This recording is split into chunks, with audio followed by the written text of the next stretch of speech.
আগামী ৯০ দিনের মধ্যে স্বাস্থ্য খাতে দৃশ্যমান পরিবর্তন আসবে বলে জানিয়েছেন স্বাস্থ্য অধিদপ্তরের অতিরিক্ত মহাপরিচালক অধ্যাপক ডাক্তার আহমেদুল কবির।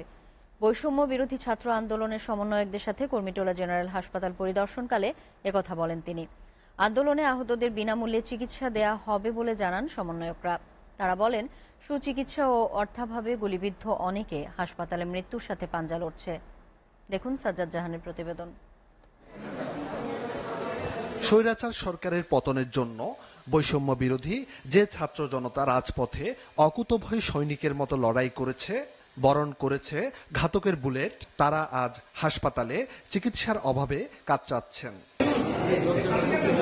শনিবার বৈষম্য বিরোধী ছাত্র আন্দোলনে আহত এসব শিক্ষার্থীদের দেখতে যান স্বাস্থ্য অধিদপ্তরের অতিরিক্ত পরিচালক ও সমন্বয়করা। যত ধরনের ব্যবস্থা আমাদের তারা জানান, ঢাকা মেডিকেল কলেজ হাসপাতাল যেন ফিলিস্তিনের রাফা ক্যাম্প। হাসপাতালের শয্যা সংকটে চিকিৎসা মিলছে না গুরুতর আহতদের।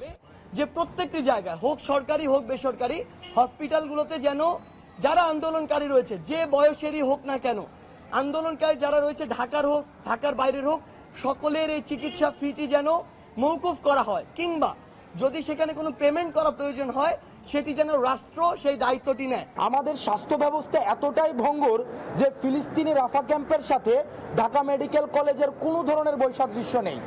অর্থাৎ বিগত সরকার আমাদের এই স্বাস্থ্য খাতকে জানাজা করে দাফন কাফনও সম্পন্ন করে দিয়েছেন। স্বাস্থ্য অধিদপ্তরের অতিরিক্ত মহাপরিচালক জানান, সমন্বয়কদের দাবির প্রেক্ষিতে আন্দোলনে আহতদের বিনা খরচে চিকিৎসার ব্যবস্থা করা হবে। সেই সাথে আগামী ৯০ দিনের মধ্যে স্বাস্থ্য খাতে দৃশ্যমান পরিবর্তন আসবে বলেও জানান তিনি। যদি সার্ভিসে কোনো গ্যাপ থাকে, আপনাদের যদি দুর্বলতা থাকে, আপনাদের ট্রলিম্যান যদি টাকা নেয়, আপনাদের পরীক্ষা নিরীক্ষা করতে যদি তারা নিগ্রহের শিকার হয়, ব্লাড ব্যাংকে যদি নিগ্রহের শিকার হয়, তাহলে ছাত্র জনতা কিন্তু আপনাদের উপরে কোনোভাবে ছেড়ে দিবে না। ছাত্র আন্দোলনে নিহতদের তথ্য রোববারের মধ্যে জানাতে হাসপাতালগুলোকে নির্দেশ দেন ডাক্তার আহমেদুল কবির। সাজ্জাদ জাহান, এসএ টিভি, ঢাকা।